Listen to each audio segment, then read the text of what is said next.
thank you for another segment of the Urban Academics Roundtable tonight. We have awesome guests, and I, honest to goodness, could not have imagined you getting on this roundtable so soon in the process.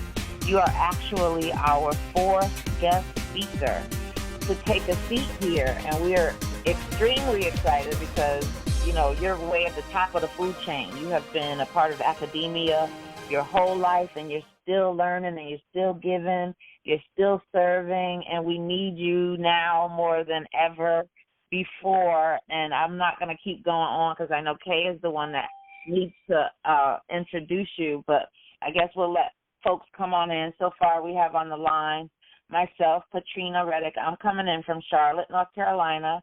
We have Kay Harvey. She's coming in from New Haven, Connecticut. And we have Dr. Ed Joyner here representing the New Haven public school system. He's served in all kinds of capacities, but I'm not going to go there because that's Kay's role. And someone else just entered. Please announce yourself and what area you're representing. This is Andre Evans representing Boston, Massachusetts. Nice. Glad you're here, Andre. Thank you. Good evening, Andre. Hi, how are you? Oh, better than good, love. Thank you. Blessings always. Yeah. Okay, you're going to introduce Ms. Dr. Joyner? Absolutely. I didn't know if you wanted me to start right now, but I'll jump right in. Thank God for this evening. Yeah. Just grateful. Well, hold on 1 second, Kate. 1 second. I do just to give him props. He beat me here, Andre. Really? Andre tries to beat me every week. Andre, he beat me here. Dr. Ed Joyner is the truth. He's the truth. He is the truth. He beat me here and spanked me and told me no excuses. Yes. That's what Andre, we need. Yeah. Boston, my Boston family. I got a lot of family in Boston. Oh, okay. Wow, lovely. Wow. That's absolutely lovely. Well, you know, God's timing is just always so awesome and perfect.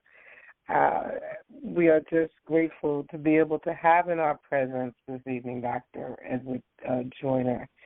I am privileged and honored to be able to introduce you to this round table because each and every one of us who sit here sharing our experiences, our knowledge and information is because it's so deep-rooted within us. And we're always, and I truly this is my third week sitting here, and I just feel the energy and the passion.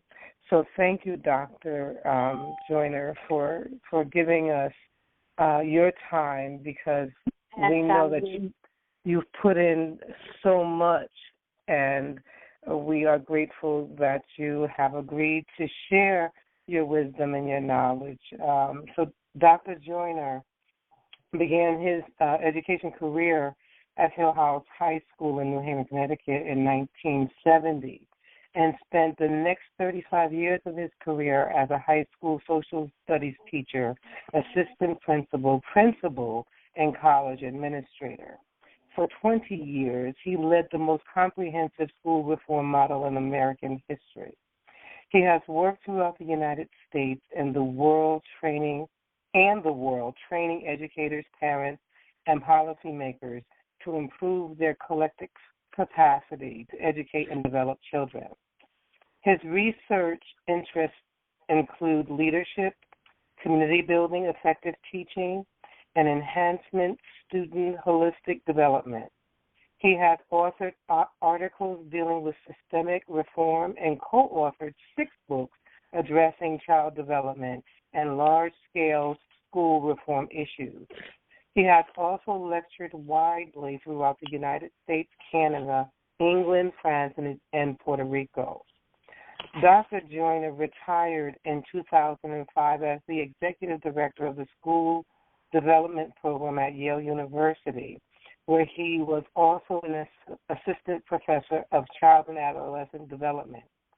He is currently an associate professor of education at Sacred Heart University, doing what he loves most, teaching in a spiritual environment in an institution whose mission is to prepare students to teach with artistry informed by science, and to do so with a passionate commitment to the betterment of humanity. He has been married for 52 years.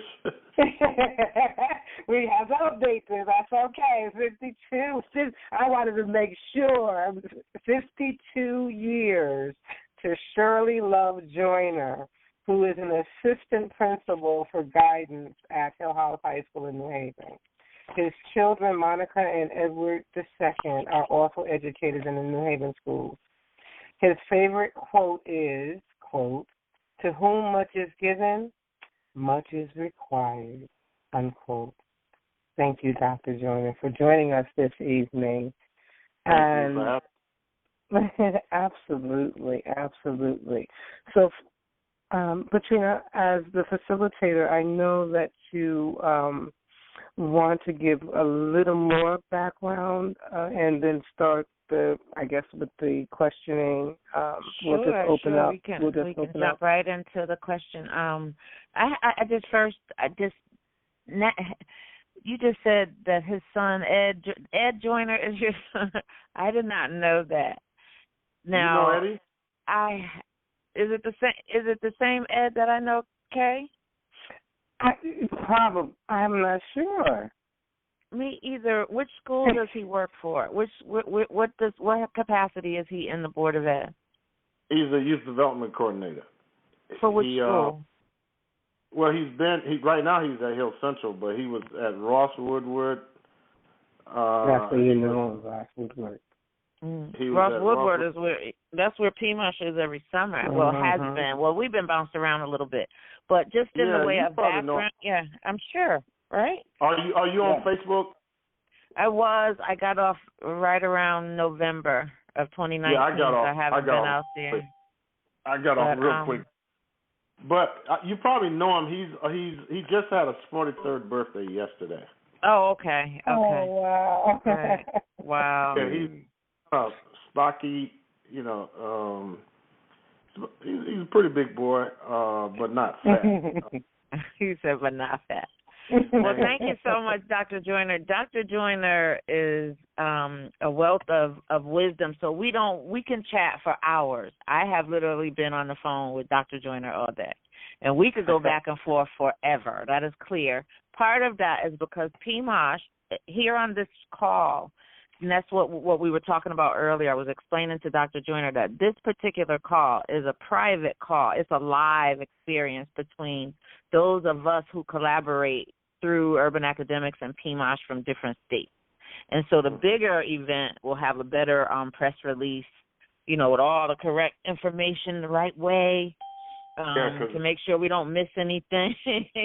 So we don't want to waste this time, and we want to get our questions answered. We have some parents on the line. We have some administrators on the line. We have media on the line. We have teachers on the line. We have Montessori on the line. And we have questions about academia, about what to do with our children, home, COVID, what are we thinking for short-term and long-term? And I think everybody has a bunch of questions, but I'm going to ask you this one. Mm-hmm. What is the difference between a school, tell me how this can happen. This is a different question. I'm sorry. This is what I'm trying to figure out. How is it that two schools from the same school system can end up like this? One child, the next day, the governor shuts the schools down. The very next day is equipped with a Chromebook, some free internet access, pencils, pens, crayons, books, coloring books, some dittos, and a whole bunch of stuff. And the next kid that goes to the same school system hasn't gotten anything but maybe a ditto. Now, is that kid in the same school? Yeah. Well, no. I'm saying in the same school system. Why are some schools ready and some schools are not? Right. It's like the difference between any institution is the quality of the people in it, as well as the access and resources. Because, you know, in none of the school systems do you find the level of equality that you would like to find. And I've worked in Charlotte, Boston, just about 29 states in all the large urban areas. And there's uneven quality across school districts. And it really it has everything to do with socioeconomics. So that explains it. But by law, Title IX says that every child should have access to the same resources that any other child has access to. And that's a battle we've been fighting since 1865, if you want to be truthful. Well, actually, we've been fighting it since 1619, but that's another story. But that explains some of it. And some schools don't get materials as quickly as other schools, but ultimately all schools should. And I've always said that the biggest issue is the leadership of principals in schools, because when I was a principal, if I didn't have it, I'd go out and figure out how to get it, even if I didn't get it from the system. If I had to have a dance or you know, get somebody to donate this or that, you know, I want to make sure my kids had everything they needed to do that. And it's the same thing in families, if you think about it. Mm-hmm. You got two families living on the same street. One family, you know, the kids have library cards, the parents take them to the library. Another family, they don't. And unfortunately, the differences between institutions is largely due to the difference between the people within those institutions and how passionate they are about fulfilling the role of the institution. So the truth of the matter is, these are just empty mausoleums without the spirit of man running through them, trying to make sure that we motivate our children to do something more than just play a video game all day. Those are not my words, but those are your words. But those are my words. I'm asking if I'm close. Let me just provide some historical context. Okay. And I hope I can get it done quickly because I'm a little wordy. If you look at the education of poor kids, period, but especially black and brown kids, is that we have a history where for a large portion of our time here in this country, it was illegal for us to become educated. And people had to walk through, you know, hell with gasoline underwear on in order to get an education. And so we worked hard, but it was uneven labor. A lot of my relatives had to stay on the farm for a great portion of the year before they could even get to school. And so there's a really difficult history that we have, but we still have options now. And we need to we need to assure ourselves that we're doing everything we can to take advantage of what we have. And at the same time, we need to have people to advocate for more and for equity. And that's a lifelong struggle. You know, this is a country that said separate but equal was okay. And it was separate, but we know it wasn't equal. And we still face that in urban areas and in poor rural areas throughout the country. So, you know, we can't go to sleep and think that because laws have changed, that people have changed. And we have to continue to organize and advocate for our kids, but we also have to ask our kids to be better versions of what many of them are. And we got to get some of this ghetto centricity out of their minds and this hood life stuff. I mean, I lived in a neighborhood. I didn't live in a hood. You know, they taking the neighbor out of the neighborhood. And I had older people in the community encouraging me. I had a whole community full of cheerleaders. And I didn't see a lot of the stuff that children see today. And so there's some things we can do within our community, and there's some things that we must do to advocate for our community.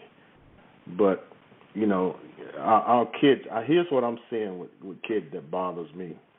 because I heard Andre's from Boston. I went to school at Quincy Dickerman for a year in the 4th grade under the illusion that going to school in an integrated setting in Boston was better than the segregated schools that I went to in my small town in North Carolina. Okay. And quite frankly, I had perfect standardized test scores on the California Achievement Test.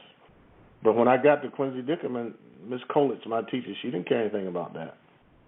And my principal, Miss Walsh, she didn't care anything about that either. And my sister was raising me, and she wasn't really paying attention to what I was doing. So I was cutting school, going to Franklin Park, doing all kinds of crazy stuff. And when my mother found out about it, she made me come back home, and where they administered corporal punishment. So the first week I was back home in North Carolina, I got my butt whipped because I was being smart-mouthed with the teacher. But that year, I think I made straight A's.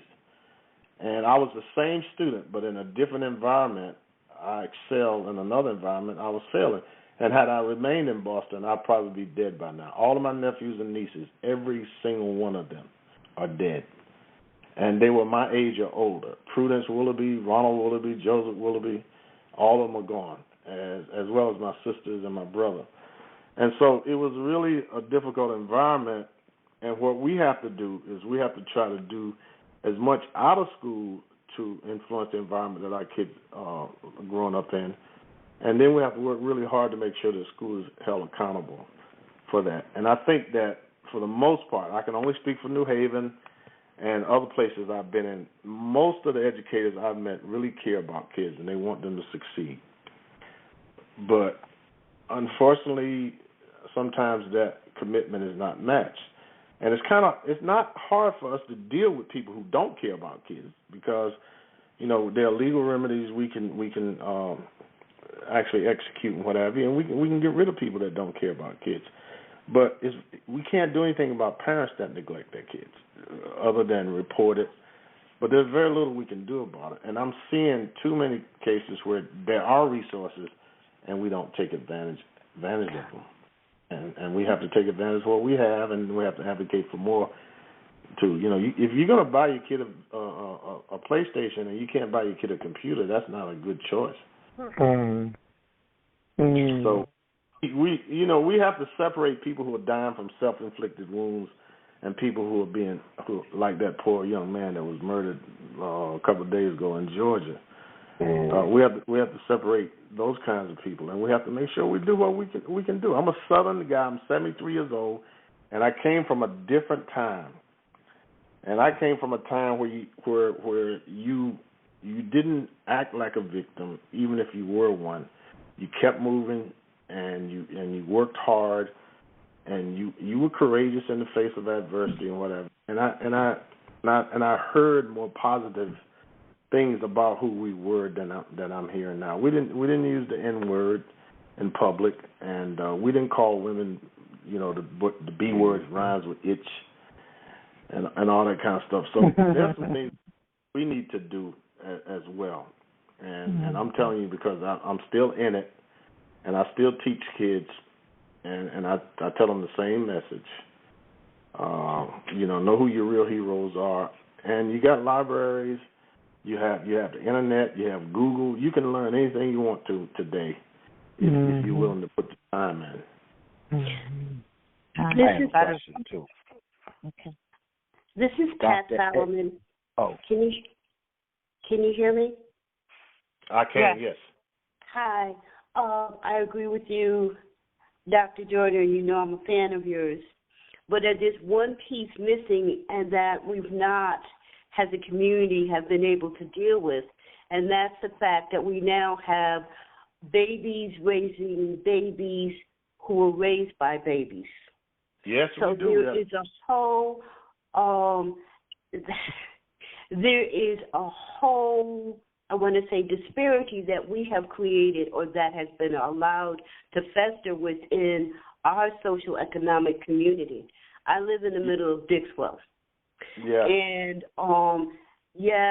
she should have brought the computer other than the PlayStation, but you know what? She's a child herself.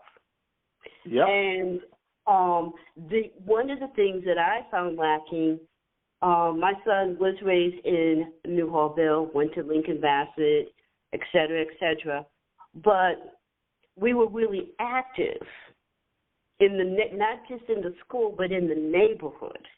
Is this when Jason was in, yes. I was an older parent, and these people my age were coming in with their grandchildren, and so what you saw was there was a total disconnect because the level of maturity was absent. And when there's a lack of maturity, they don't see the dynamic of having to be a parent or the values that you and I, that we've all have grown up under. On top of that, you got to see a well-known, well-beloved principal removed from the school, and the principal that came behind her did not fit into the community. And nor have, or so I'm not chastising, but it's just like she had a disconnect because she didn't know how to deal with the community. And those are the kinds of things. Yeah, we got great teachers, but we also have people who do not know how to handle our own people or communicate because they feel like there's so much above. And then parents become even more lackadaisical because the school is supposed to be a safe place. Most of the schools in New Haven were built on funding under the pretenses that they would be community-based, they would have after-school programming. By the time you get through the paperwork that other folks have put in place, school started in September. Okay, maybe you can run it for November. And then you have Thanksgiving and Christmas, and there's nothing that has really been achieved. And it's unfortunate. It's unfortunate. I still see, and I've been in Bassett. I'm all over the school district. I still see cases where kids are learning, and where teachers are teaching. Here's what I think the way we need to think about it. We need to think about the internal threats to our education, and those are the threats within our own community. Yep. And then I think we need to think about the willingness and ability of the institutions outside of our community to serve us. And so you make 2 points. And, anybody that's ever done any swing dancing, you know that you can be the greatest dancer in the world, but if the person that you're dancing with can't dance, you're going to look bad. And that's what teaching is. It's a call and response activity. Yes. If I ask this, how many kids does it take to disrupt the classroom? The answer is one. One. In fact, one person could disrupt this meeting.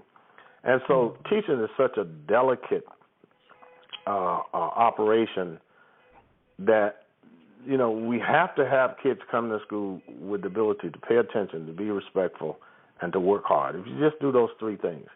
And unfortunately, there's so many things going on in the homes and in our communities now that didn't go on 50 years ago. When Kay and Ms. Reddick were students, it was a different time even, and they're a lot younger. And so you don't have, like you said, you don't have the grandparents. The grandparents are like in their late 30s, whereas my grandmama looked like Mom's Mabley. I mean, she was and I'm probably, some of y'all might not even know who Mom's Mabley is. You know who Mom's Mabley is, exactly. Right. But that's a major change in our community. Yeah. And I've written about it, and I'd be glad to send you guys some stuff, about the whole interaction between the community and the school system. And in some places, we've got to try to go back to move forward. And as long as we got these young black boys that are hyper-masculine and who think that it's okay for them to take out another young brother, as long as we got these young ladies who embrace the whole notion of being a chicken head and I mean, God, all you do is go on social media and you'll see that. And if some of our ancestors were to come back and look at it, they say, wow, what happened? You know, if Dr. came back now and he walked through our communities, he was saying, is this what I died for? You know, now, I'm not going to let schools off the hook, and I never do, you know, as an educator, but if we had half the motivation and commitment and spirituality that we had 2 generations ago, we could probably rule the world. And the kids that are doing well are the ones that still act that way. They come to school, they work hard, they take advantage of technology to expand their knowledge base. I wish I had Google. I didn't even have encyclopedias in my house. In my house was a Bible, and it has a lot of wisdom in it. But you know, it speaks to one part of your development. And if I had encyclopedias, as good a student as I was, I've been a much better one. And so we've got to work on ourselves as well as work on the institutions that serve us, not just the schools, the churches. I mean, there ought to be after-school programs in all the churches. You know, if people really the welfare of our community. You know, so I mean, it's a tough job. I don't have all the answers, but I know what is required of a person to be a good student. I know what's required of a person to be a good father, good mother, good aunt, uncle, and so on and so forth. And where people are doing those things, they're getting good results. But we're not honoring the sacrifices that were made on our behalf. Absolutely. I agree. I just want to make one more statement. And just when my son was at Lincoln Bassett, I had the what do I want to say? I actually had gotten laid off from the city. And I had threatened the principal and my son's teacher, if I get laid off, I'm going to be here every day. Well, I was. But what I'm trying to get to is that, and you can remember this, Dr. Joyner, the Jostens series, where they put the computer labs up. But the teacher, and she was doing the best that she could. She had to do reading. Then another group was doing math, and she really didn't have time to sit down with the kids to do the Jostens. So I stepped in as a room parent, and my area was the Josten lab. Those kids, when I sat with each grouping and told them how to use the computer, the test scores were going off the chart. But, you know, she couldn't have done it by herself. So and I am a proponent of the Comer. Parents need to be there, not just for that's the resource. That's the resource part. We don't have the resources that we need in urban education, and we need more resources, and we need to have a political movement to make sure that our kids get that, and that's what we can do on the institutional side. I mean, since Andre said, if you think about Boston. Andre probably is too young to remember when Campbell High School, which later became Martin Luther King, when they had the busing. And you had schools in the outer rim of Boston that had far more resources than schools like Quincy Dickerman, Phillip Brook, Campbell Junior High, and what have you. And those parents started organizing, and it has helped. But we can't sleep. We got to keep the pressure on because this country has never given certain people anything out of the kindness of their heart. They had to work for it. And I think that we've kind of forgotten that protest tradition that answered the question how we got over. And we got over by protesting, by agitating, and by keeping our issues front and center. And the byproduct of that is that everybody got helped by that movement, not just African Americans. In fact, some people got more help than we got. White woman. but we've got to do that. We got to continue to do that in a very powerful and respectful way, because we're kind of losing the race a little bit, and so there's two sides to it: the resource side. But ask yourself this question: if every kid got up in the morning and say, "I'm going to school, I'm going to pay attention, I'm going to work hard, and I'm going to take advantage of every learning opportunity that comes my way." When I was a little boy in North Carolina, kids ran to school if they thought they were going to be late. Mm-hmm. They literally ran to school, and we had 6 books. We had to pay a fee for those books. We had to wrap them in some kind of newspaper or something, because if they came back damaged, we'd have to pay. You ought to read some of the history about black education in the South and how hard those folks worked during that time to see their children educated. And then look at how we don't take advantage of every learning opportunity that we have now. I didn't get a free lunch. I wish I could. I would have been a bigger football player. But I had to whatever little money I had, do that. And I didn't. And we didn't have a library. We paid for one in our taxes. But the Farmville Public Library was only a public library for the white public. It wasn't a public library for the black public. But still, in my class, engineers, radiologists, dentists, college professors, in that little class of 65, professional athletes, and everybody was poor. No, we weren't poor. We were just broke. We weren't poor because we didn't internalize poverty. And I can actually send you pictures of my high school class and how those kids were dressed. They were poor, but they didn't look poor. I need to see those pictures. I think a few more people came in. Would you all just announce yourself and tell us where you're calling in from, so we can get a sense of who's represented here on the call? I also got a question. So, is that Andre? Yes. That's Andre. Okay. So no one else is on the call? Good evening. This Matt is Wilcox, Charleston, South Carolina. I'm sorry. Go ahead, sweetie.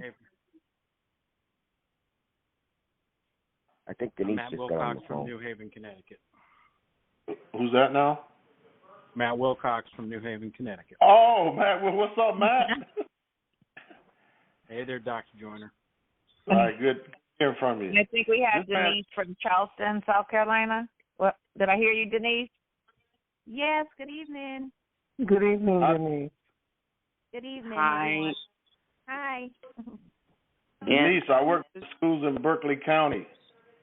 Oh, you do? I did. I'm going to send a picture to Patrina if I can find it. Oh, okay, yeah, good, awesome, yeah. I'm born and raised here, James Island. Yeah. Burke High School. Oh, wow, my grandmother's class of 55, have you ever heard? There you go. Now you know what I'm talking about. Yes. All right, Dre, you up? Yeah, I had a question. I wanted to know, well, first of all, I do remember the busing and segregation, kids going to school in South Boston. I do remember that. The other thing the question I wanted to ask is, where do you see the school systems, I say in the next 3 to 5 years from now, after everything that's going on? What is your vision on that? Yeah, that's a good question, and I don't have a right answer, but I can only speak for New Haven and a couple other school districts that I still do a little consultant work in. Okay. What we're doing now in New Haven is that we're trying to take advantage of this crisis to turn it into an opportunity, and we're trying to beef up our technology. Dr. Tracy is doing a phenomenal job. Eileen Tracy, she's the interim, and I'm hoping that status will change very soon. And what we're trying to do, we're trying to make sure that every child has the reception capacity and that we have the transmission capacity so that they can learn on a regular basis. And we have websites up in all the content areas. We have people that they can talk to. And we want to make sure that every child has the technology they need to engage in remote learning. And so even when this thing is over, if a kid is home and can't come to school, but they're well enough to be able to go online, that we can have continuous learning. And over the summer, if we can do that, we can eliminate some of this summer loss. But if we don't get control of this virus, Andre, if you think about the population density in typical schools, that'll be a recipe for disaster. If cities don't work together to make sure that everybody has Wi-Fi, and hopefully, they won't have to pay for it, because there are some families who can't afford to pay for it. But I think what we're trying to do in New Haven, and where we've already gotten off to a good start, is to really make sure there's high quality remote learning, that we have the hardware and the software, and that we can add high touch to high tech. Okay. Because you can be in a virtual world and actually think you have a friend when you don't have one, and think that a person looks like this when they look like that. And so there are also some safety issues that we have to take care of.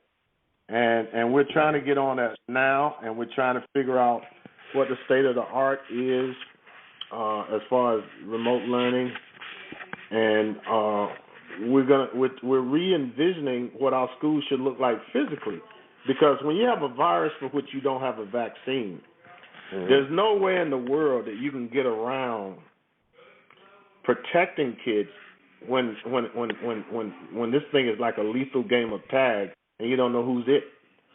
And if all of us were in a physical room right now and we were within 5 feet of each other, one, unless we've been tested, we don't know who's sick. Right. And in the absence of that, we leave the room and we go into other rooms. And if people haven't been diagnosed properly, then now we got a big problem on our hand. And I think that what we're currently doing with opening up the economy is a recipe for disaster. But that's just me talking. Right. But I guess the virus will have the last word on that. So I think that schools will have to be physically different, but we'll have to take advantage of the existing building space, because we're not going to be able to build new schools over the next 3 years. There'll be some built. I think that we're going to have to upgrade our technology, both the ability to transmit and on the home side, the ability to receive. And we're going to have to be able to impose safety features so that people don't take advantage of it like they do with a lot of social media now. And we're going to have frequent monitoring and evaluation in place. And we're going to have to figure out a way to make kids feel like they're being cared about, even though they may not be in the same face-to-face environment on a regular basis as they've been in the past. And we got to do a lot of work with parents, a lot of work. If you can imagine what it's like to be in a home right now where there's a history of domestic abuse, and sometimes the only relief you got was when you went to school and you had a caring teacher or a paraprofessional or a principal or an assistant principal or a counselor. Can you imagine being a special ed kid when you knew that every day you had somebody that could help you get through a difficult problem? And so my heart bleeds for these children. It's beyond sadness. But we're going to find out who the real people are. And again, just to summarize it, we're going to have to be able to have the best possible distant and remote learning activities. We're going to have to figure out a way to keep kids at a distance from each other physically, right, so that we don't continue to spread this virus. And we're going to have to deal with the trauma that some of them already had and that has been added to by the uncertainty of a day-to-day life struggle for life itself. So it's not going to be easy. It's going to be one of the toughest problems we've ever faced. But I do believe that the good people will rise to the top, and I hope that'll start after November, at the very top. And I don't care who's listening, and we can do it. But it's leadership at every level: teachers, administrators, paraprofessionals, custodians. We're really going to have to be a whole village to get this done properly. The village is what's missing, that's for sure. Any more questions? I'm sure there are more, and I don't want to monopolize the call. So please, Denise, I know you came in from Charleston, but there was someone else from New Haven that's on the line who did not get to ask a question. I think it was Matt Wilcox. Mr. Wilcox? Yes, do you ma'am. have a question for the good doctor? I just like to listen to the good doctor. Oh, okay. He is worth Listen listening to. Definitely worth listening to. Denise, I know you have a question.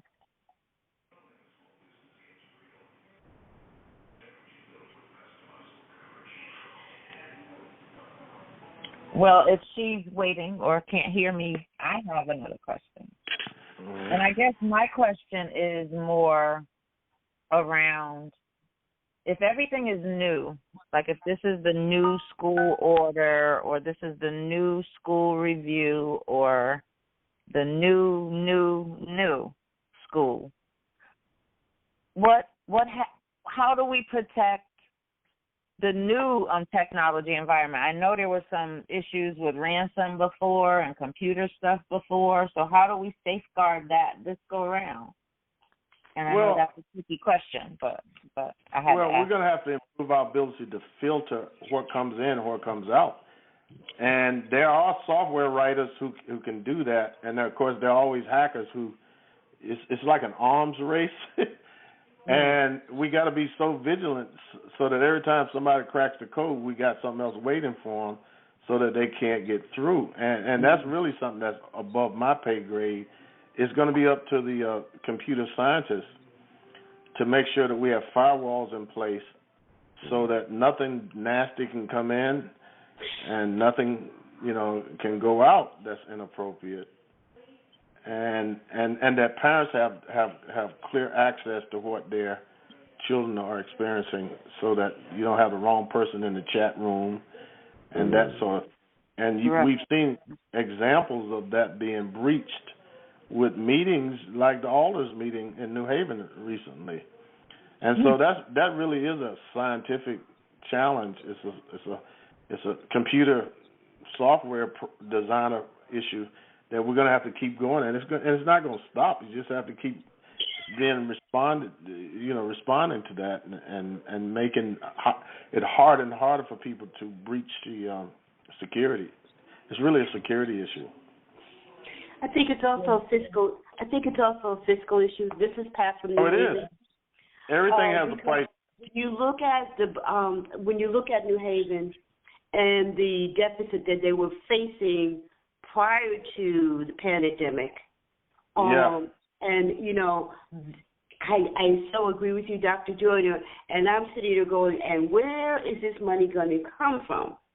Because the tax base, your tax base has been shaken. The revenue is going to be much lower. I'm hoping that the next stimulus package or something that coming out of Washington will actually help the inner cities financially go into this next level of virtual learning, because we do not have the finances. And we don't. And you know what? If we don't elect if we don't elect the right person for president, and if we don't have any wholesale changes in the people that represent us in Washington, then I don't know what to say, to be honest with you, because there have been some clear, what do you call it, executive malpractice, if you will. That's an understatement. It really is. We're being nice. And you find it at every level of public service, unfortunately. And not only that, but you find it in the church, because if you got these people that are trying to have these large gatherings and knowing darn well that it's not something they should do, and then people getting sick and dying, then it's just as bad. So all of our institutions are going to have to step up. But the money piece that Pat talked about, I think that's going to be a real problem if we don't elect the right people in the right positions that have both a short and long view regarding the resources that schools and hospitals and other social service institutions need in order to bring our people back. So I think that's, again, we don't have answers for all these questions, but we do have to ask the right questions in order to move forward. Do you see us lobbying as parents or residents? It seems, I guess it goes back to we need to become more proactive, and our voices need to become louder. They do, and I think we need to do more things within our communities to, when I was a young teacher, I lived on Munster Street, and I had a basement, and I had a stereo system down there, and a card table, and weights and stuff. And maybe you can't do that now. Almost every day there was somebody at our house because I was right in the middle of the community. And then when I was coaching, I had the kids over all the time. It's harder to do that now because of all this, people misusing children and what have you. But we got to figure out a way to meet kids in safe places beyond the school day and try to help them understand what their responsibilities are in the community. And we got to do more of that. And the ministers need to step up. I mean, you can't just be around when somebody's shot. You got to be around to try to keep people from getting shot. And you got to open up your church. I don't know how many churches are opening up now and how many have opened up in the past. I know Emmanuel's doing a good job with their soup kitchen. I'm not hearing that much from a lot of others, and I know a couple of other churches are doing clothing drives. But, we need to also do things with the clergy around education. I mean, there ought to be, every church ought to have some type of little after-school homework center. I know we had one over when Reverend Edmonds was at Dixwell. Mr. Bowie and I used to meet the kids over there from Ashford Street, and we set up tutoring programs. And we were doing that after school, and Reverend Edmonds was letting us use the space. If there's some preachers out there, you need to start doing that, because the Bible says, what you do to the least of my brethren, you do unto me. And there's certainly, these poor families are the least. Mm. So, everybody's got to pitch in. Yeah, they definitely have the space. They have the space. They sure do. Yeah, I was going to say limited space. And then you also have, you all know what church I attend. But I think there's also the liability issue, the screening of the people that would be involved. Because your insurance has to cover, against the organization, against someone there abusing a child or sexually harassing a child. And that the cost for that is like pretty astronomical when you, from the city side, we require it for programming for children, any type of program that involves children, and the complaint has been the insurance cost. And so a lot of the nonprofits, and I'm quite sure even some of the churches, they may have issues with the cost of that. So there's a logistical. And I know that. Okay, so we have a fairly large congregation, but we really do not. When you look at the church, we do stuff, but the spacing, and now we're at the point where the kids, by the time they get back into our neighborhood, it's already dark. And, the busing. You have summer programs. I mean, I'll be honest with you. I'm not feeling that because, these people raise money for pastor's anniversary, first lady, all that other stuff. I'm saying you got to figure out a way to get it done because. Yeah, I agree. I agree, and I know. Well, I'm going to say. I wanted to say one more thing, and I'm sorry for taking up so much time, but when you talk about the churches and they're opening their doors and people are getting sick, it's really the evangelical conservative bunch that are doing that. And unfortunately, a lot of people of color go to these evangelical churches.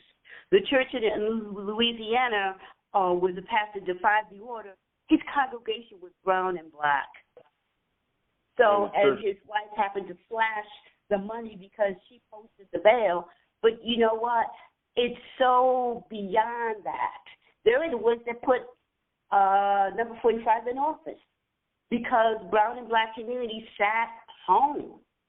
But you know what? The thing is, what can we do in New Haven, and what can the clergy do, whatever it is? You know, what can they do other than paying lip service to it?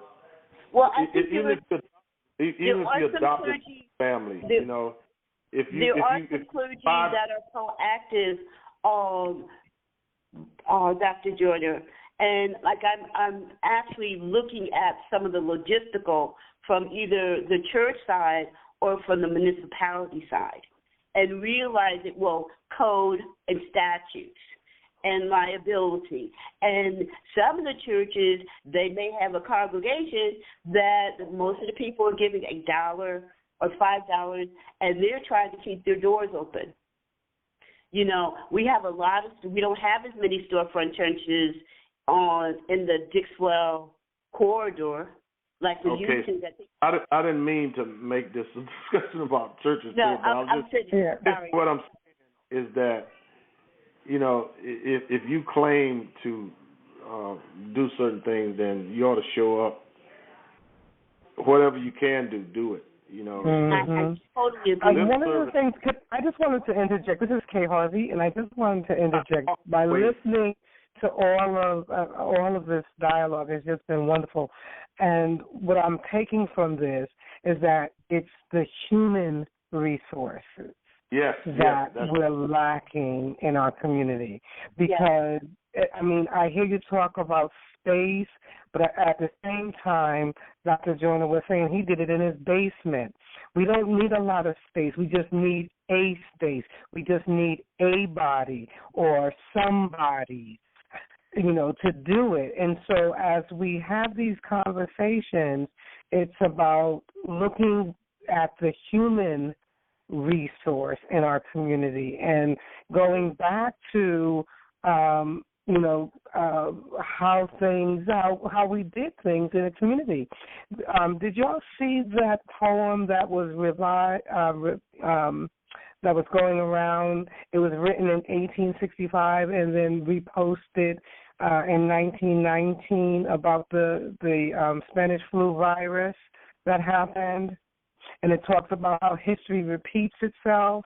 Well, you know, we in our community need to repeat ourselves because we have allowed ourselves to get so far away from taking care of each other, and it has to start with each one of us. So as we have this conversation this evening, and it sounds like, you know, we're talking about human resource and how it's going to how we're going to be able to use the technology. I mean, my concern is how do we make sure that the parents have access to the support systems needed to make sure that their children are getting access to the curriculum that's being developed virtually. And so what are the different boards of educations across the countries, are they publishing, you know, anything that says, okay, here's what we're offering? I mean, how is that information being disseminated into the community, Dr. Joyner? You know, what we're doing, and we have, you know, it's only been a short time, but if you go on the New Haven Public Schools website right now, you'll see the different subject areas, and we're gonna make them more interactive. You're gonna see messages from the superintendent authorizing people to go, and she has delivered stuff herself along with her central office staff and other workers, delivering Chromebooks, and in a very short period of time was able to get working with the governor and also some support from Yale as well, I'm glad to hear. Not in the hardware, but if you think about it in terms of a framework, you've got to have a good transmission from going out, and then you got to have the ability of the home to receive. And what is problematic is we can develop the transmission, and we're going to get better at it. But if it's a poor and deprived home environment, we got to try to enhance the capacity of the people on that end to be able to receive, to have the hardware, for us to have really high quality software and a high quality monitoring system, and that there's enough going on in the house so that they can have a hotspot and be able to. But then again, that's complicated by each house has its own challenges. It's like one house at a time. And so if there are problems in the home, then that's going to manifest itself in such a way that it undermines the child's ability to do that. And then think about some of these homes that are where parents are struggling with basic stuff: food, shelter, clothing, and it'll probably get worse before it gets better. But what we're trying to do now, right now, the New Haven Public School System is one of the largest food suppliers in the city. Before that, it was the large food supplier, the largest transportation system, the largest child care system, the largest education system, and we have all these multiple roles. And I think that under the circumstances that we're doing a pretty good job of it. For the first time in 6 years, we have a superintendent who has a great deal of compassion and know-how. We have a board where the majority of the members are not driven by politics but driven by service. And I believe we have a mayor who is, the guy doesn't even have a chauffeur and trying to get as many resources as we can get. If you look at some of the stuff that we put in place, testing, some support for the homeless, and all of that. But it goes back to what Pat said too. This stuff costs money as well. So we're doing all those things, and we'll do more of it as we have more resources. The challenge, though, is the same challenge we had before we had the virus. There's uneven quality of life in every household in this community, and that is a major factor in how well kids get educated. It's not necessarily all of what they get when they come to school. It's also what they bring with them and what they're able to do once they get back home from school and what have you. So that's a challenge, and it goes back to what you said about the human resources. All of our institutions have to step up: the family, the church, the school, the home, economic institutions, and we're going to have to figure this out as we go. But if it's mediated by compassion and common sense, which is not common anymore, let's say intelligence. If it's mediated by those two things, anything we do should be legally, morally, and ethically defensible. Is it right? Does it make sense? And how much money can we allocate for it? If we can answer those three questions, I think we can move forward. But we're in tough times. We're in some deep yogurt, and we don't have time to be fighting. We don't have time to be miserly. We don't have time to focus on past grievances. We gotta look to the present and the future to get this thing done. And this is a great start. I hope we can do more things like this. At least conscious raising starts with conversations, and then it has to lead to action, or else it's useless. And that's one of the.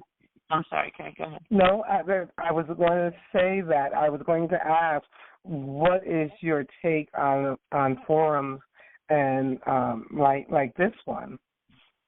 Well, I think that if you think about the people that are in the room, we're from all over the country. There's something in agriculture called cross-fertilization. Pat raised some issues that I have that are higher in my level of consciousness now. The conversation that you and I and Patrina have had over the last couple of days has caused me to think differently about some things. And of course, Matt Wilcox is always tweaking my thoughts around issues, particularly as it relates to process. So I think it's a good thing, and I think it's good for our morale. You don't have people on this forum complaining. We're trying to figure out solutions, and we're trying to lift each other up, and we need that. I think you need to do it monthly, if not, and try to get as many people in. I want to know what's going on in Boston. I want to know what's going on in Charleston. I want to know what's going on in Charlotte, because maybe I can learn something, and we can get that cross communication that you can get by bringing people together with different ideas and asking the right questions. So I love you guys for doing this. I really do. Well, that's what it's about. Urban Academics was founded on the question, because people keep asking questions that some of the answers we have and some of them we don't. We had to find some people at the top of the food chain to help us through this, because we don't have like you said, somebody said human resource.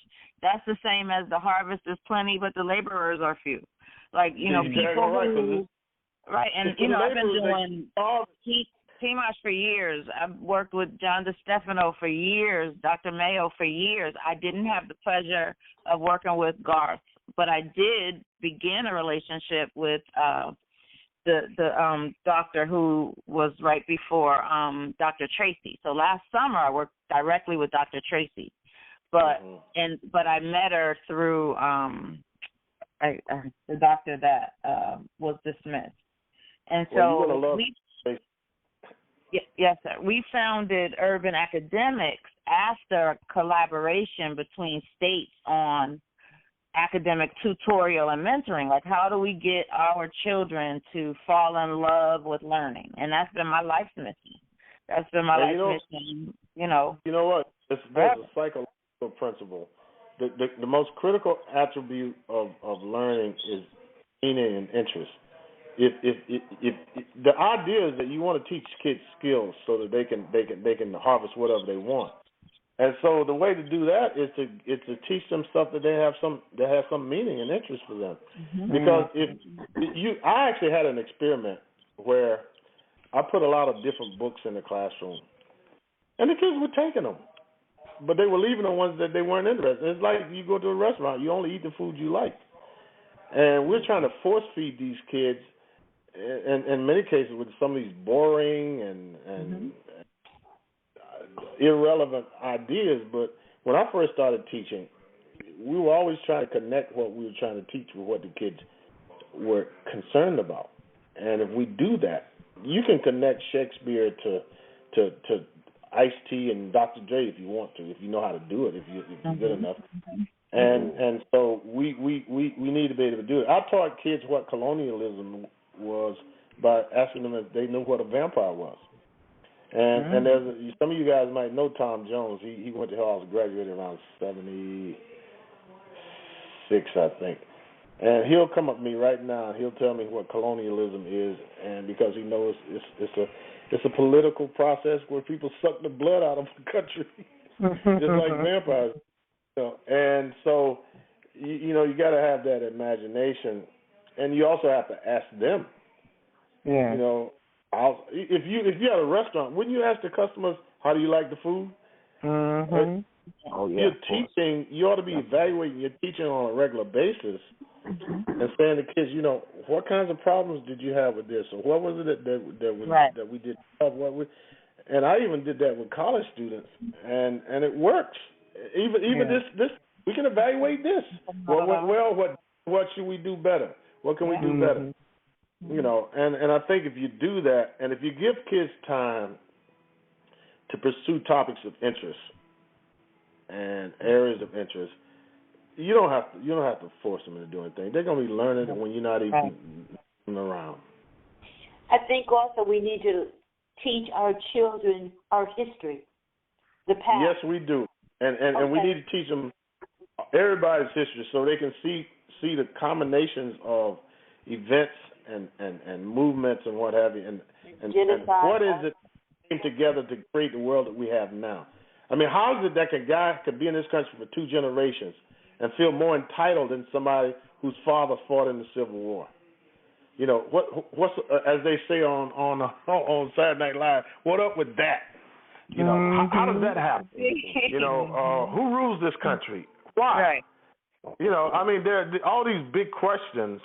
And the question, why would you call yourself the N-word when that word was used to demean you? You know, even the stuff we have to face up to. Why would you call a girl a word that rhymes with itch? Right. Why would you do that? I mean, what's the point? You know, I mean, we need to really controversial and really important issues ought to be discussed in the home and in the school and in the pulpit. Yes. Well, I'll tell you what, this is why Dr. Joyner is number 4. So it's going to get hotter and better than this, I'm sure. Not better, but can you imagine? I never expected to have someone like Dr. Joyner here this soon. This is only the 4th call. And so our objective, Dr. Joyner, in moving forward is to disseminate, like, the truth of information in all the different states or whoever is represented. Like in Charlotte, right now today, one of the ladies that I work with sent me a text, like a screenshot, and it said 3,000 students in Charlotte, Mecklenburg County have not, the schools have not heard from them. They're unheard, like they're looking for 3,000 children. That's what prompted what I said earlier about, like, what are we doing to find them? How do we find them? Because here in Charlotte, these parents are disenfranchised. Most phones are like Wi-Fi phones. So they have a system here in Charlotte where they can ping a phone and tell the parents, oh, this is school's shutting down early because there's a storm coming, or this. So all the news is going through the phone. But if you have a Wi-Fi phone and you're not under Wi-Fi, you won't get that ping later, I don't think. Absolutely. And bear in mind that a lot of these children are immigrant children. And they may not want to be found, their families may not want to be found in some instances. That's why you're on the call, because, I didn't think about that. But that is so true.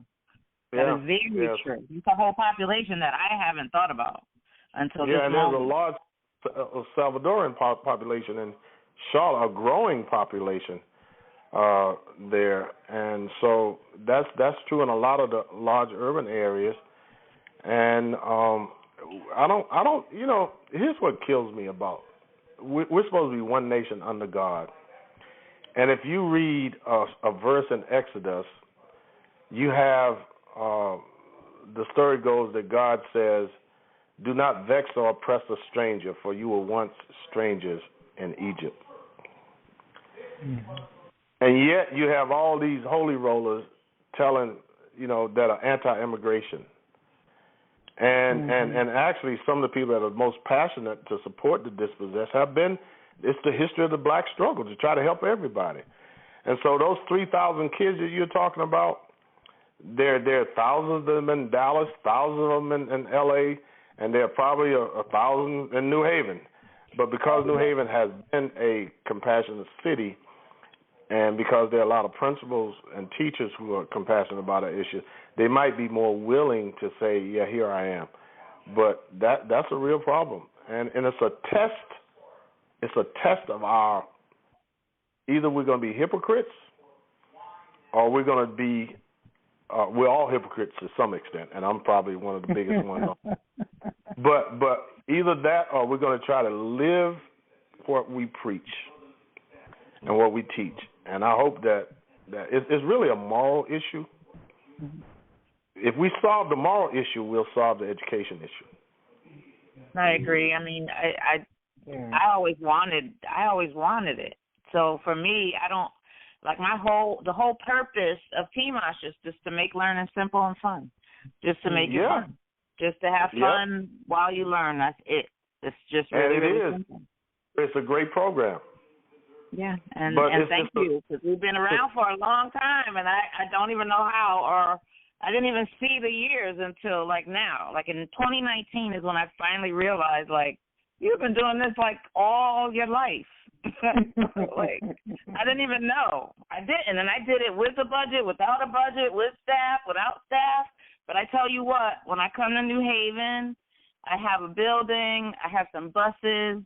I have some people who will give me a couple dollars and some supplies, and we can do the rest, can't we, Kay?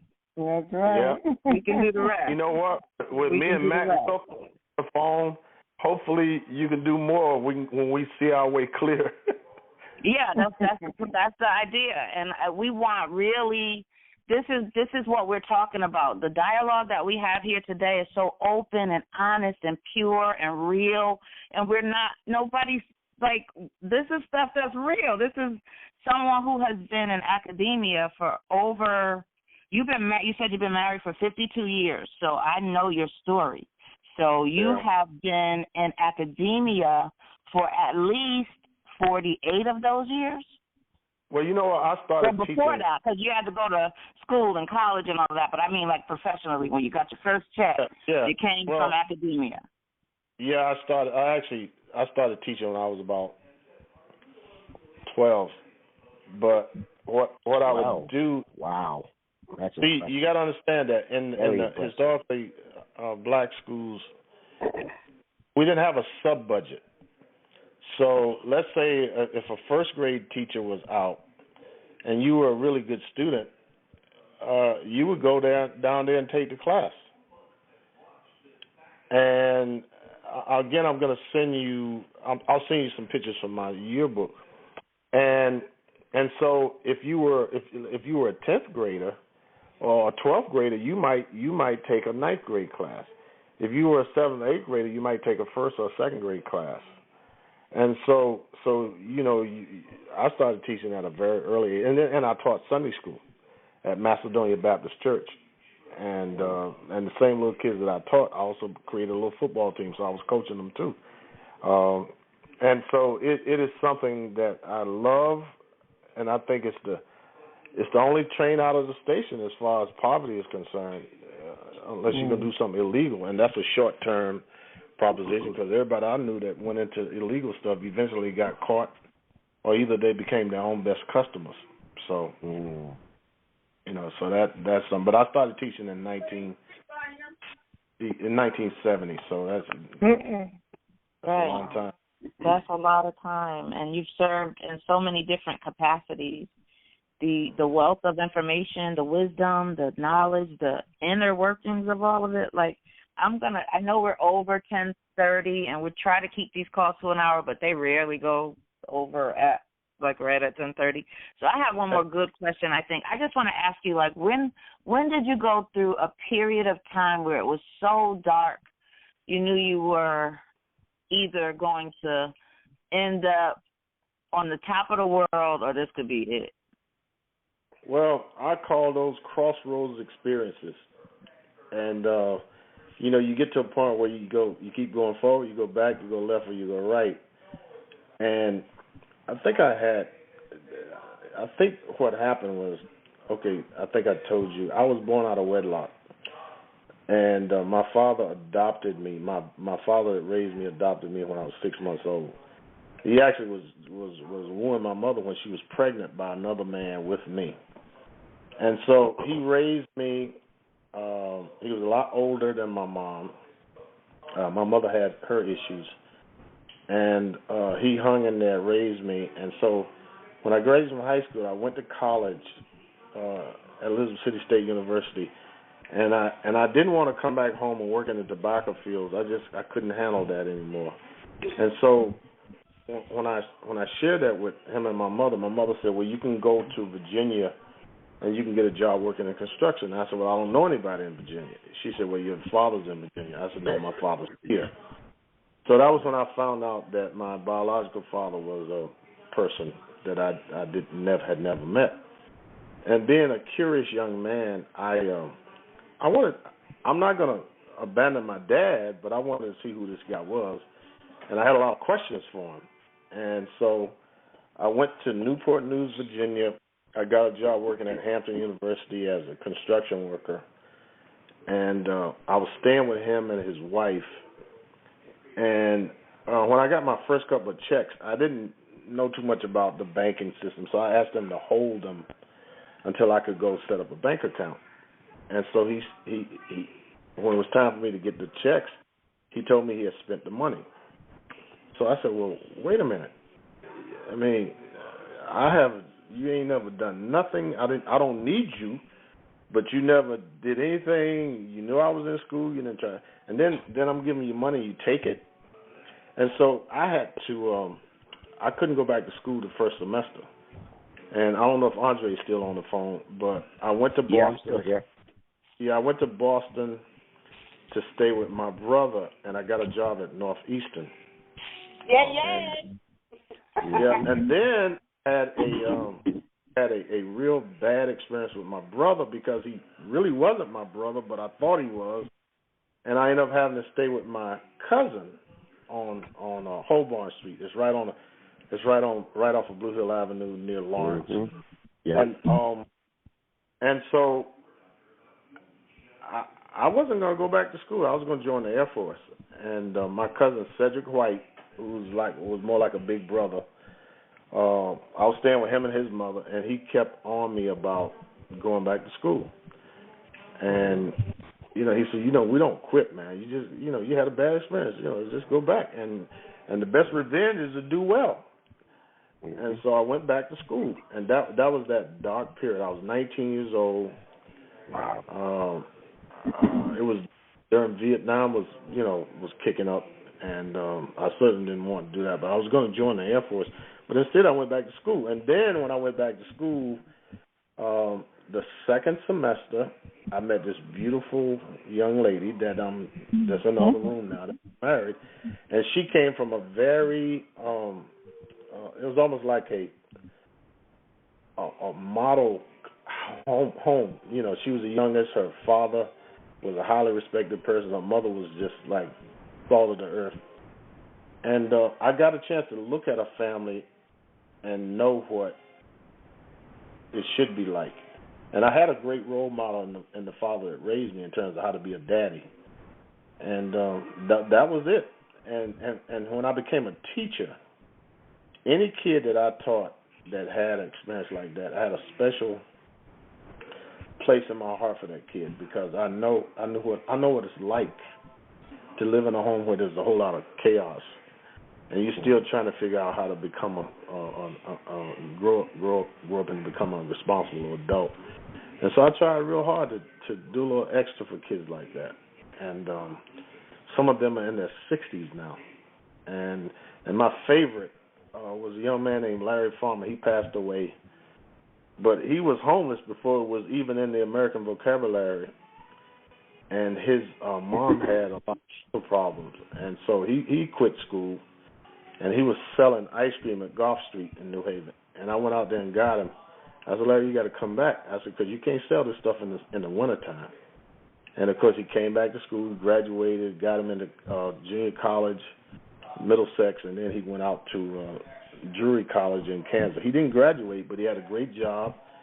And about 2 years ago, he died of throat cancer. But he raised a great family, and he improved on his family because he has a great wife. He had 2 great kids. They went to college and whatever. So, you want to pass that on. So that was the period for me. And I've had periods as an adult, too, but, they don't – I can handle them better because I have more resources. Wow. There's something that I want to leave you guys. But Duke Ellington said, when you cast your bread upon the waters, it comes back buttered on both sides. I'll receive that. I am so grateful to be here tonight and so grateful to be a part of this roundtable and so grateful that you could join us.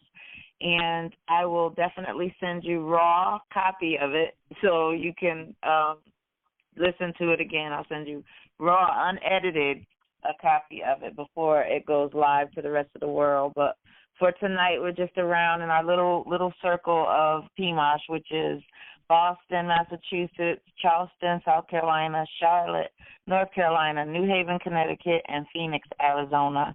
And so hopefully we'll be adding to that number in different areas. We should have added another 5 by now, but Corona stopped that. And we didn't have the roundtable, though.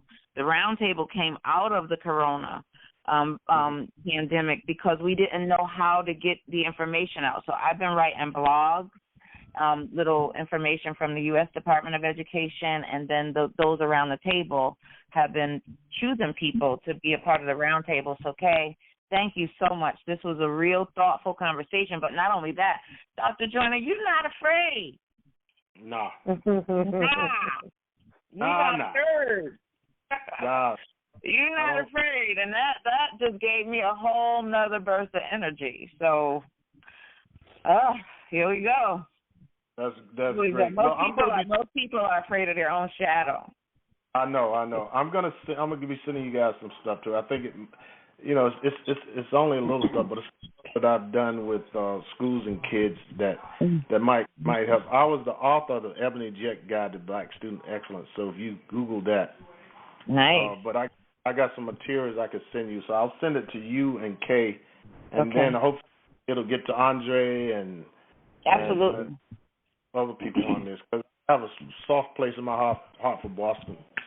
Well, Andre, if you want to take a minute and introduce yourself. Andre is actually media. He has his own television show. He's passionate about education, but he's really into media. Okay. Yes. I actually started an online TV network, sort of like BET, but a little bit different. Basically, it's called Bean TV, because, when you're from Boston, you say the Bean. And it's basically Boston's entertainment, arts network television. I was in the music business for over 25 years. That's how I started. I produced a segment on local cable. Then I started producing a show called Community Insight, which deals with, veterans, programs and services, affordable housing, and, of course, educational development. And I've been doing this I've been in the business for over 25 years, but I just started this network. I've gotten a couple of awards, and that's my biggest interest is the educational aspect of it, because when I was growing up, I'm from Franklin Field, Dorchester, and I had problems in school. I had learning disabilities. I was dyslexic. But I finally finished, I went to college, at Emerson College, got my MBA for broadcast media. So I came a long way, so I understand the struggles of education. That's another reason why I want to give back, because I don't want other kids, go through what I went through. Because my daughter's going to college in Chicago. She goes to Columbia, and she's learning. She wants to be an actor, so she's studying drama, and she only got one more year to go. So Andre, my cousin went to Jeremiah Burke, and my other cousin went to English. Oh, okay. I know English High, Jeremiah Burke. Yeah. Wow. Are you related to Tom Joyner, by any chance? I am Tom Joyner. I'm older than he is, and that was my name. My name is Edward Thomas Joyner, but I'm not. He told my cousin Bobby Joyner that all Joyners are related, but that's probably not. Yeah, he's a radio personality. He's retired now, but. Yeah, he's from Alabama. I'm from North Carolina, but I worked in Alabama. He's actually from Tuskegee, Alabama. Yeah. I want to say something, and I promise I will be real quick. I have been involved in finance for a very long time. And one of the things that I wanted to say for people to look at, New Haven was the first model city in the country, and Tuskegee, Alabama, where I was the controller, was the third model city. And what I noticed, even though it was Tuskegee Institute that eventually became Tuskegee University, was the disparity between the campus and the city. And a lot of that was fostered because of the model city concept. Tuskegee Institute was really, a lot of its money and financing came from the Ford Foundation. And Tuskegee had a lot of federal dollars, but there was a power struggle between the two institutions. And here I come from West Haven, Connecticut, going into Tuskegee, so proud to be part of this historical piece, although it was a small city, but then began to notice the educational disparity and the lack of the cohesive relationship between the city and the institute. And when I came back to New Haven, I noticed the same disparity between the city of New Haven and Yale University. And I think that's something also that we kind of need to look back at. Yeah. Our history. I am an education buff. I used to go to a Montessori school and read and take a nap with the kids. I got stressed.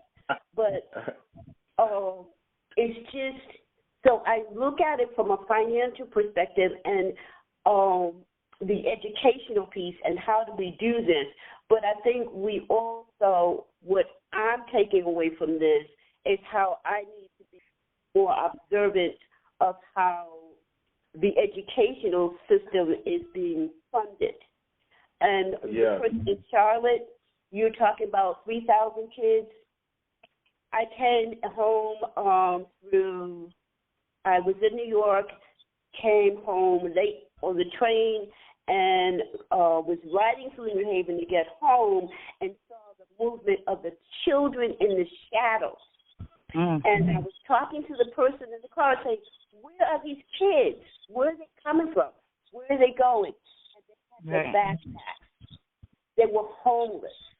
So lots of them. Lots of parents are homeless. Lots of people are homeless. But I don't think it's about budget because I just saw so much money come and go. I started so early in this. I was in my early 20s watching money come in, money, and it'll go back because we'll fight over it until the time is up. That's right. So the sometimes money is right on the table, and all we can do with it is hire people.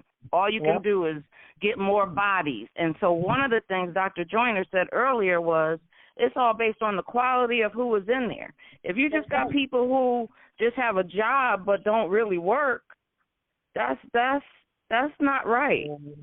That's not right. I've had times they will call me they will come get me from Ross Woodward, classical studies, bring me downtown and say, well, Patrina, how do you enroll them? What do you mean? Did you really bring me down here? So the next time they did it, they said that I caused the trouble, but I really did not. I didn't. They just said, I knew it was a setup. So I brought all the kids with me. I knew it was a setup. Somebody was going to say, I left the building because they had tried that before. So I said, okay, so they keep calling me downtown. So today I'm going to go, but we all have to go. So we went to the Yale Art Gallery first, and we walked down to the city. And so what happened was I can't bring them all upstairs, so I had the parents come pick them up from the city steps. I got in a little bit of a trouble, but they're the ones who started it with me. They did. And then they started arguing between themselves, and we never see it. Like the kids never get it. And I fade to black because my ambition is with the children, not hanging out with you guys downtown playing with me. I had them do all kinds of stuff. Y'all know I know. I should write a book. I'm going to write a book. And I get to see, over the course of time, I got to see the wastefulness, like you said, the stuff that we left on the table, and then we fight over the crumbs that are on the floor. My son was attending a school, and I was being told, I got a list of supplies, and I'm like, what are you talking about? And I called the principal and said, it's in the warehouse. They told, no, it's in the warehouse, and told them what warehouse it was in because I was responsible for making sure those supplies were there. The school got everything they needed. You know, somebody had to open up the door, and it just frustrates me because it was people of color that were from the children of color. I'm going to get off my bandwagon. I promise. For a week now, if you bring issues to us, and if you bring now, Dr. Joyner, you know I'm gonna call you. I know you call me. You know. Mm-hmm. Yeah, so we got some good people on the board now, and wherever we see problems, we try to address them. And, I appreciate you, Dr. Joyner, because I see more accountability. And you know what? You got a guy on. You got a guy on this roundtable, Matt Wilcox. I mean, Matt I've never seen anybody work as hard as he does. He's everywhere. I think there's 2 of them, and he's highly a librarian at Quinnipiac, and he volunteers. He and his wife are volunteering at Riverside, and she's another one that works in there. And so we just need more people like them. So hey, Mr. Wilcox, I worked at Riverside. I did youth development training and resource center over there. I did, YDTRC and community support services team through the consultation center with Dr. Nadia Ward and who else was over there? I'm her mentor. Derek, I think his last name is Derek Gordon. Yeah, Derek, Who else was over there then? Hold on. It was a collaboration. It was a collaboration with the Citywide Youth Coalition and the Consultation Center, and it was Marsha Klein, Barbara Tinney, myself, along with Dr. Nadia and Derek Gordon. Now that was when you talk about community effort, and all that started with community-based, and it started with a roundtable discussion around youth and youth work. We didn't even have a definition for the field of youth work, and that all came about from having discussions like we're doing right now. And that's how YDTRC came to be about. And I was a young girl, a fly on the wall. Wonderful people like tonight sitting around having a conversation about what we need to do in the community for our children and families. And so, again, human resource. We have it. We have it. Again, I just want to thank everyone for participating tonight. I have to sign out. Patrina, thank you again for your leadership, for your vision, for your tenacity and perseverance. It's just been wonderful to partake in this. And so everyone be blessed always. And